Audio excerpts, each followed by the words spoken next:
সাক্ষাৎ জনক পরম পুরুষ ঈশ্বরকে ভজনা করে না, বরং অবজ্ঞা করি না, তাতে কি হবে?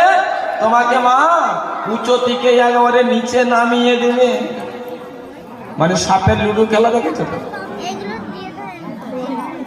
যদি মুখে পড়ে যাও, সে মুয়ে উঠে যাচ্ছ মানে ভেবনি আমি 3 তলা 4 তলা করে যাচ্ছি, আর কেউ নাই ধরতে পারবে না রে বা। খড়গইস হয়ে লাভ নেই, ধরতে গেলে কচ্ছপ হও। কচ্ছপ কি করে? প্রয়োজন হলে বার করে, নাইলে হ্যাঁ। তাই বলছেন জ্ঞানী জীবন মুক্ত দশা পাইন করিবারে বস্তুত বুদ্ধি শুদ্ধ নয় কৃষ্ণ ভক্তি বিনে। এই বুদ্ধিটি কখন হবে?